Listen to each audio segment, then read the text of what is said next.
Bom, então, meu nome é William, eu sou acadêmico de Engenharia de Controle e Automação, estou no último ano, estou fazendo estágio na empresa RS.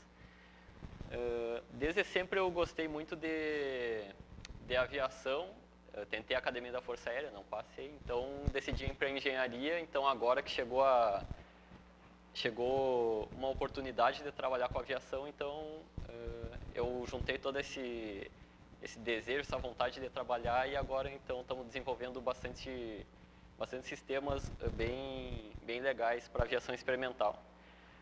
Eu fiz intercâmbio em Toronto, no Canadá. Lá eu participei foi meu primeiro contato com a aeronáutica, foi com um grupo parecido com o Cyro Design, mas voltado para drones. Lá a gente montou um drone todo em fibra de carbono para reconhecimento aéreo e participou de uma competição nos Estados Unidos, que é essa competição que eu apresentei num outro seminário, que eu até incentivo o pessoal da aeroespacial a procurar e no futuro fazer uma equipe da UFSM e ir lá, porque não tem nenhuma equipe brasileira lá.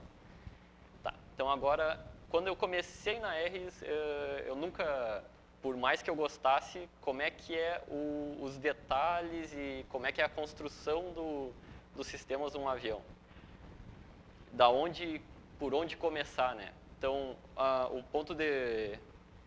o início foi pegando o sistema do avião que foi montado, o primeiro ali, e aprender o básico.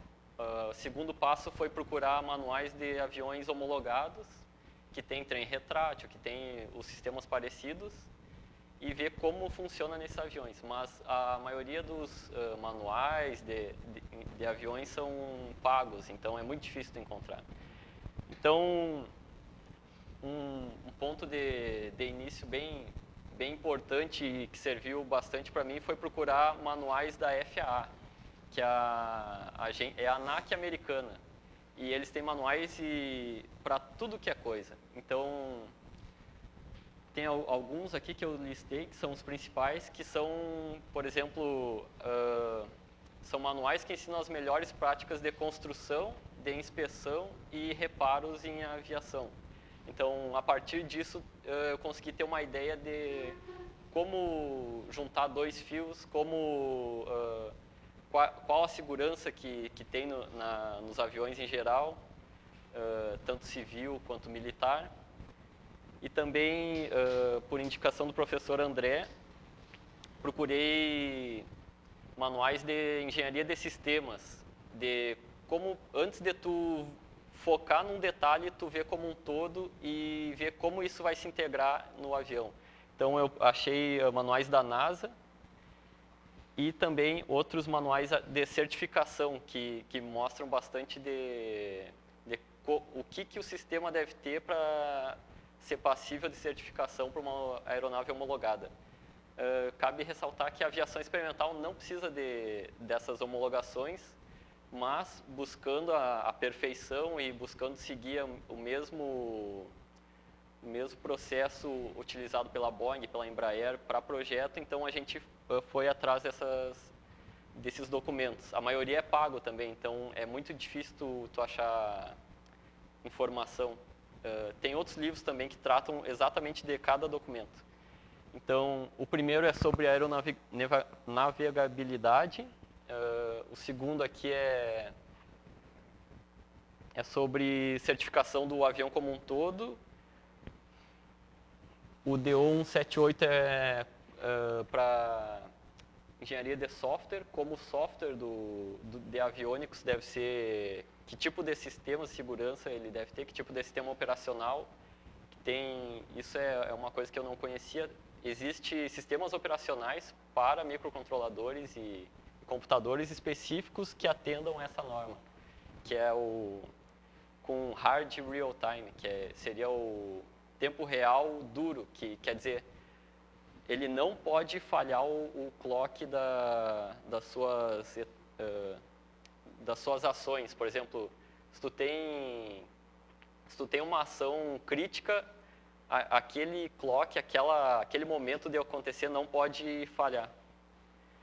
E o último aqui é sobre design de hardware, da eletrônica em si.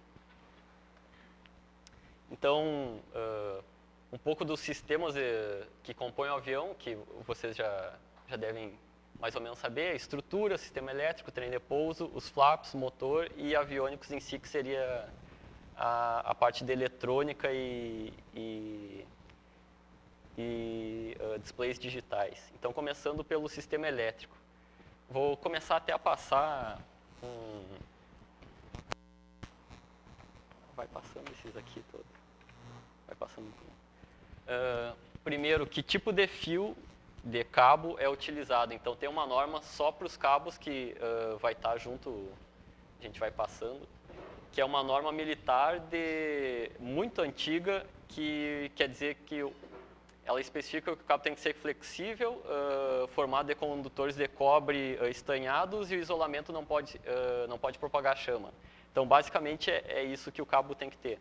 Aqui está dentro daquela norma de aeronavegabilidade, no capítulo 11, foi onde eu encontrei essas especificações. Então, é só do sistema elétrico. E assim, a mesma coisa para os outros sistemas. Então, a maioria das coisas, quando tu não souber, tenta procurar normas de referência da NASA ou da FAA, que lá vai ter escrito como tem que ser, que é o que as fabricantes grandes seguem para a construção dos aviões e projeto.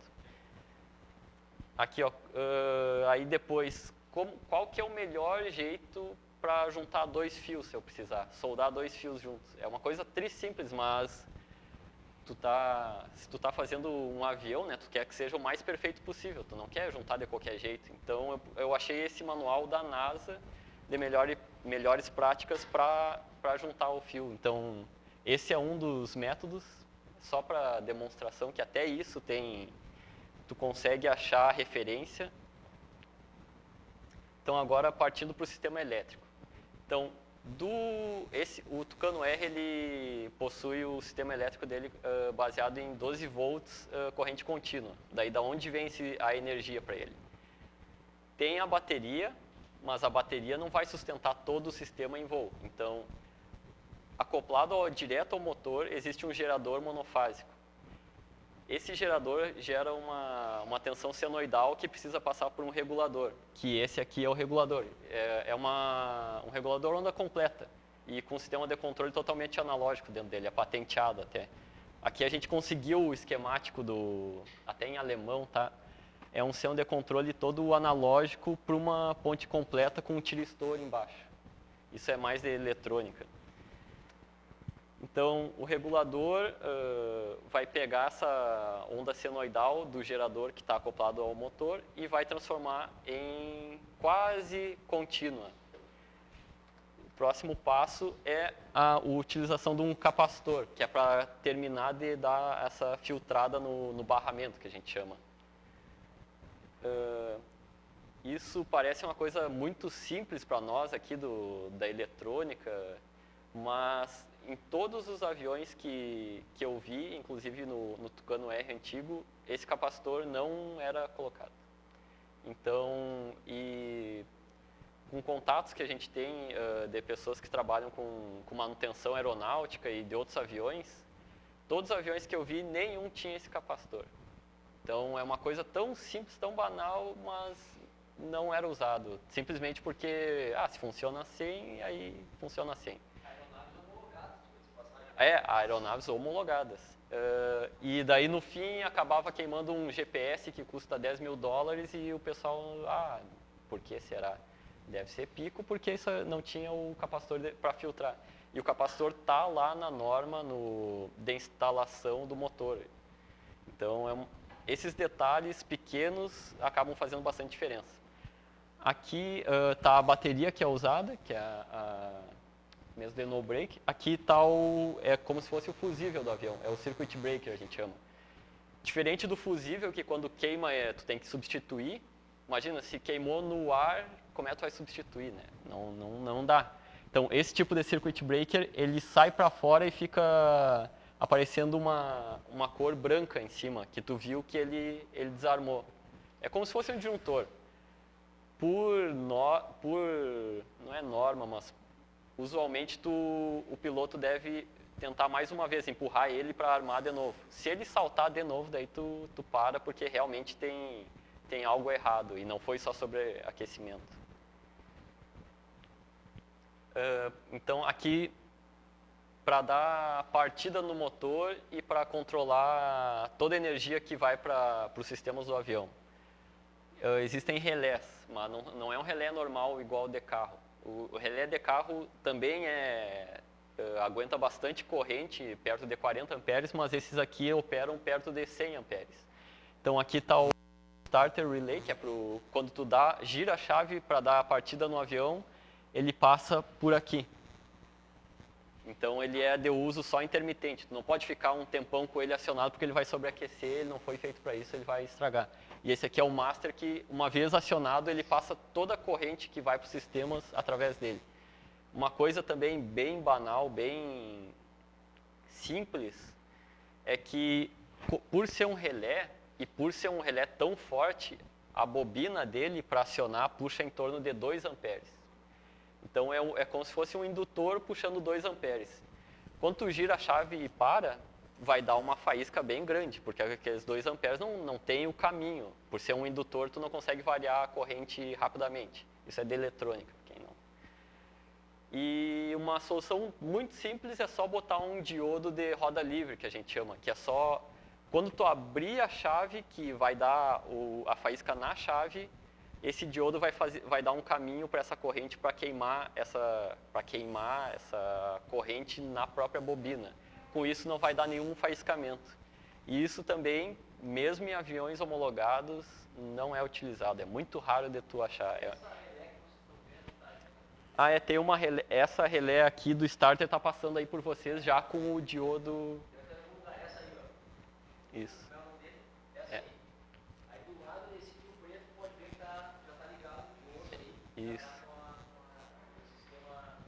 Isso, e esse fio branco ali é o fio aeronáutico, que é da norma. Deixa eu ver. Aqui eu gravei um vídeo, tá no YouTube, até só para testar. Aqui não sei se vai dar se vocês vão conseguir ver, mas quando aqui tu encosta o 12 volts no comando da bobina, quando tu tira dá uma faísca bem grande, bem considerável. Isso diminui bastante a vida útil dos contatos internos e até das chaves. E esse diodo não era utilizado, então uma coisa bem simples que não era utilizada. Passando um pouco para o trem de pouso, o sistema de trem de pouso é todo hidráulico. Então aqui tá um zoom do painel, tem 3 luzes para indicar o trem de pouso e 3 luzes para o trem de pouso recolhido, e a chave ela tem um bloqueio no meio que tu não consegue passar ela direto, tu tem que puxar ela para trás para conseguir passar. Outra coisa banal e até dá uma tristeza de falar, essa chave custa $90 e não tem no Brasil. Só de ter a trava no meio não tem no Brasil. Ontem mesmo, semana passada, eu entrei em contato com a Margirius, que é a maior fabricante de chaves aqui do Brasil, e falei, a gente importa essa chave, a gente quer comprar, será que vocês não conseguem fazer um projeto desse? Daí o cara me ligou, qual que é a demanda? A demanda é baixíssima, vai 1, 2 no avião, a gente faz 3 aviões, vamos dizer, num ano, então, daí ele, por ser um projeto novo, por ser muito específico, a gente não tem como fazer o projeto. Então, vamos ter que continuar importando, e só porque tem o bloqueio ali, e tem que importar, não adianta, não tem... Aí, os sensores de fim de curso, que quando o trem recolhe, o sensor de fim de curso é mecânico. É ele que dá o contato para acender a luz e desligar a bomba que toca o óleo hidráulico. Outra coisa banal também que, revisando o projeto, a gente achou, esse fim de curso veio da Itália, custa 30 euros. E daí, olhando o grau de perguntando para a oficina de aviões homologados, né? Vocês têm problema com esse micro switch aqui, né? Daí, geralmente a gente dá banho de gasolina depois no avião para ficar bem limpo e às vezes para de funcionar. Daí tu vai olhar o grau de proteção dela, que tem o grau de proteção de máquinas elétricas. Essa aqui é IP54, quer dizer que se pegar um jato d'água direto, ela parou. Então, até isso não era otimizado. agora está passando, acho, está passando um sensor que é o que a gente está modificando, que é um sensor de proximidade indutivo, que ele tem o grau de proteção IP67. Então, imagina, geralmente avião experimental sempre opera em pista de terra, pode operar no barro. Antes, se pegasse um barro aqui, trancasse esse contato, não tinha o que fazer. Agora, com o sensor indutivo, mesmo com barro na frente dele, ele opera normalmente, porque o processo que ele detecta é diferente. Aqui está mais ou menos um esquemático, então, da chave para baixar o trem de pouso pelos fim de cursos, e os fim de cursos acendem as luzes e dão sinal para desligar a bomba ou ligar. E a mesma coisa para subir o trem de pouso. E aí a gente tem outras duas chaves no caminho que são de segurança. Uma é para caso tu tá voando e tu reduzir toda a potência.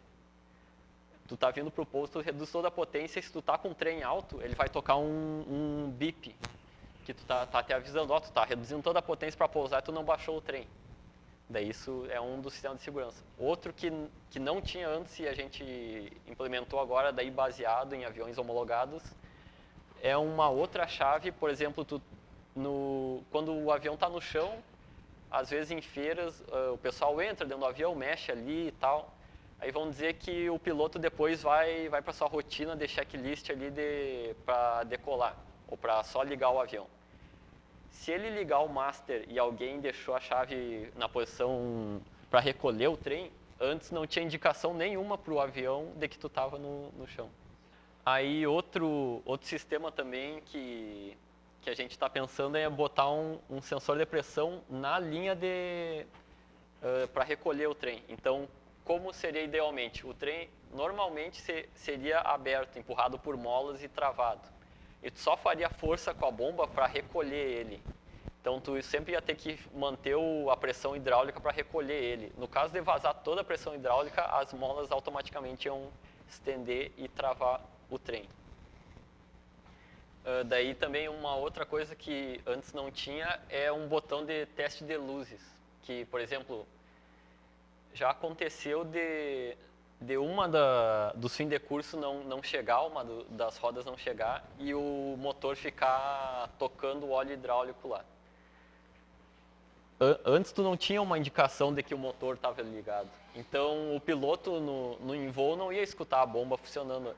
Então sobreaqueceu a bomba e acabou queimando o solenoide, esse aqui, que é o que comanda a bomba. Isso aqui também é importado, então até vir o produto Aqui está o esquemático geral do sistema e tudo foi usado eletrônica analógica, a gente não, por segurança. Então, se tem o sinal, está funcionando. Então, agora, pensando para mudar para o sensor indutivo e pensando já nessas outras melhorias, a gente integrou tudo num sistema só, que é essa plaquinha que está passando. Isso seria um módulo de gerenciamento eletrônico, que também vai incluir outros sensores. Essa é a primeira versão dela. Então, com ela, tu consegue conectar todos os fins de curso, que são sensores de proximidade, o sinal da chave, e já largar direto para as luzes e para o solenoide que aciona a bomba. Isso tanto melhorou o sistema, quanto ficou muito mais rápido de tu instalar e menor chance de errar na instalação. Então agora passando para os flaps, esse controlador é italiano, todos os aviônicos, todos os controladores são italianos, mas a gente agora está começando a desenvolver aqui. Isso era uma outra coisa que não existia no Brasil, não tinha quem desenvolvesse isso. Então ele simplesmente aciona um motor linear, um atuador linear. Então existe o motor linear, o atuador linear tem um motor corrente contínua, então se tu bota a tensão de um lado ele vai para um lado, bota do outro ele vai para o outro. Ele tem dentro dele já integrado o fim de curso, então tu bota tudo para um lado, ele chega no fim de curso e ele vai parar automático. e tem um encoder dentro dele que volta o sinal para cá, para o controlador, que daí tu sabe que posição tu está. Esse controlador italiano funciona bem, é uma ponte H com driver de ponte H. Agora a gente está mudando para uma ponte H com MOSFET sem driver, porque não precisa, ele é 12 volts, não chega a 24, que é o máximo que o MOSFET consegue trabalhar. Então, e também aqui, por exemplo, esse aqui para te entrar no modo programação dele era tipo, dá 2 para cima, 1 para baixo, 2 para cima e para cá e para cá. Daí ele entra no modo de programação, é uma loucura assim. Então agora o nosso vai ter uma telinha digital, vai mostrar o ângulo em número, a gente está fazendo melhorias a partir desse produto. Sim, imagina em voo e começa a piscar 3 aqui junto ao mesmo tempo, ele quer dizer que é um erro, mas como tu vai levar o manual lá, vai estar lá no meio do negócio e vai achar o erro. Daí a nossa ideia é botar o display digital também aqui para mostrar em texto o que está errado, se alguma coisa estiver errada. Passando para o motor é 4 cilindros, sem HP normal, e nessa versão ele vai ter um compressor para entrar mais ar na admissão e vai chegar a 142 HP. Isso. Então, quais são a instrumentação do motor, quando falam fazer o chicote do motor? Então, tem o CHTs, que é o sensor de temperatura do cilindro, da cabeça do cilindro, que é só esse parafusinho aqui, tu chega com o fio e só encaixa aqui. O EGT, que é esse que estava passando aí, que é o sensor que pega a temperatura do gás de exaustão de cada cilindro. Então ele vai dentro do escapamento, logo na saída do motor. Esse que a gente passou, ele teve que ser feito sob medida, porque também não tinha no Brasil, porque ele tem que aguentar até 1000 graus. Então a gente chegou, fez contato com uma empresa e perguntou, vocês conseguem fazer assim, assim, assim, nessa especificação? Daí eles fizeram e ficou muito bom até. Então, passando para o avionics. O que seria avionics? Avionics seria a parte eletrônica, o de controle de piloto automático, controle de passo de hélice. Então, aqui está, só para mostrar um geral, esse é o painel do Tucano R, o que foi montado, com display grande, digital no meio, com horizonte artificial, e aqui não dá para ver direito, depois eu vou dar zoom. Tem dados do motor e o piloto automático, que é integrado nele. Então, uma coisa para ver quanto tem por fazer no Brasil. Esse aqui é italiano também e custa 5.000 euros só ele, né? Fora a parte do piloto automático. Fora os sensores e piloto automático. E com certeza a gente poderia desenvolver aqui. Com certeza. Isso aí, a gente já faz coisa muito mais complicada aqui do que isso aí. Aqui está do Super Tucano, daí já se vê bem mais telas e sistemas digitais. E inclusive o HUD. Quem sabe um dia a gente chegue a desenvolver um HUD aqui. E aqui o do Grip NG, que vai ser daí é uma tela toda ela junta, mas dizem que ela é separada por camadas para caso queime uma parte ou não. Eu não sei se é muito seguro isso aqui, né? Mas diz que é toda separado por dentro. Mas só para mostrar. E outro, só para dar um exemplo, esse aqui é só um horizonte artificial, ele não tem ligação nenhuma. Tu pode chegar que nem um GPS no carro e grudar assim no vidro. E ele não liga em nada. Como é que ele funciona, e tu dentro do avião, como é que ele funciona para saber a altura e tudo que tu tá?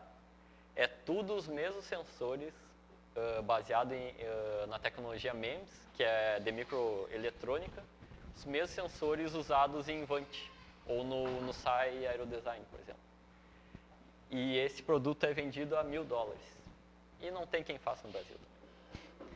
Então, quanta coisa tem de eletrônica?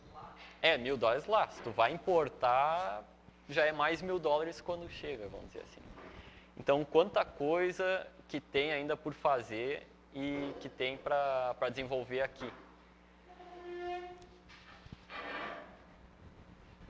Então, agora eu vou mostrar uns vídeos aqui. Aqui só mostrando o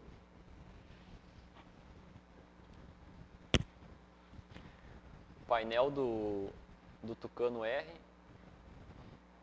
Aqui tem o controlador que ele de flap. Esse aqui é um controlador de passo de hélice, que até o professor André visitou nós na sexta passada e a gente estava vendo como esse controlador é patenteado. Como é que ele atua? Aí a gente descobriu que é um controle malha aberta, porque tu só bota 12 volts para um lado ou para outro, tu não tem nenhum retorno de ângulo, tu não tem um encoder, não tem nada, é uma coisa bem louca assim, custa 500 euros e é um controle meio malha aberta, é uma coisa muito básica, assim, vamos dizer assim. E é vendido para o mundo inteiro, e funciona, não dá para dizer que não funciona. Tu seta uma RPM que tu deseja e ele vai atuando no passo de hélice para ajustar essa RPM. Então aqui está o EFIS. Aqui esse do lado é a parte do piloto automático. Uma outra coisa que é comum na aviação experimental, tu testa os ganhos do piloto automático primeiro em solo, para ver se não está muito fora, e depois em voo. Para nós, a engenharia de controle é uma coisa meio bem louca, assim, é que nem tu chutar uns números no MATLAB e ver que deu errado. Isso é feito e é comum na aviação experimental, tu tunar, ajustar os parâmetros de ganho do controlador experimentalmente. Então isso o professor André e aqui em engenharia de controle, os professores em geral, tem muito mais capacidade para desenvolver uma coisa muito mais avançada do que isso. Então, isso pode ser feito também agora ao longo do tempo. E também com o curso de aeroespacial. Aqui tá esse aqui são os circuit breakers que tinha falado, que são os fusíveis. Só para mostrar, esse aqui é o do Tucano R, um para cada sistema. Deixa eu ver se eu tenho aqui, só para mostrar o que de circuit breaker que tem o Super Tucano, olha aqui. Tudo isso é circuit breaker, cada um de um sistema, então bem mais.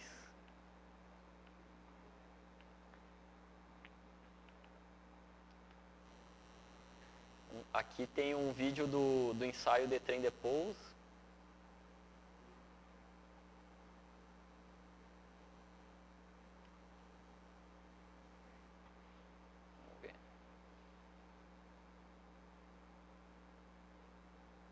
Só mostrando, recolhendo e...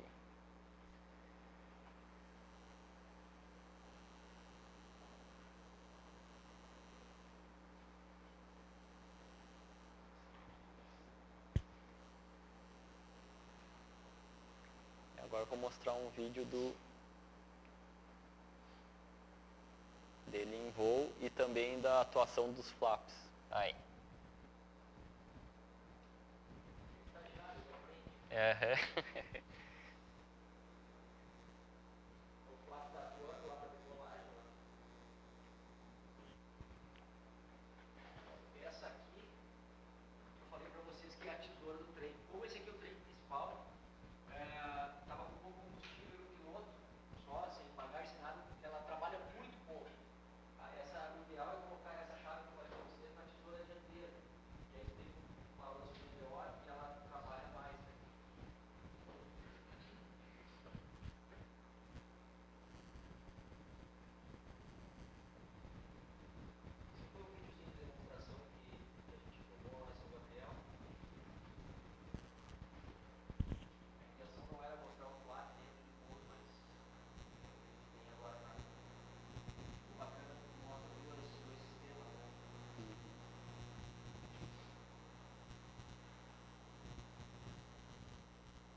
Esse foi em 2013. Aí também tem o sistema da bomba de fumaça que é...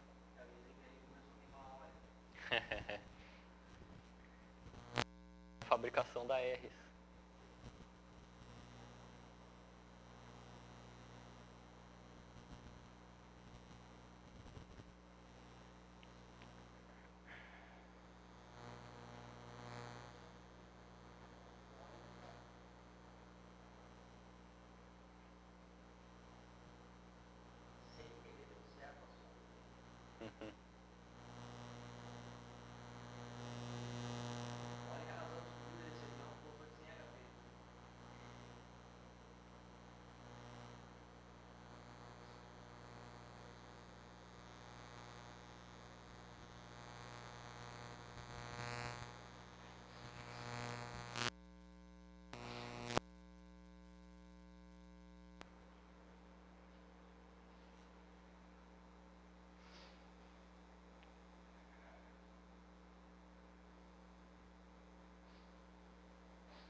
Então, acho que era isso.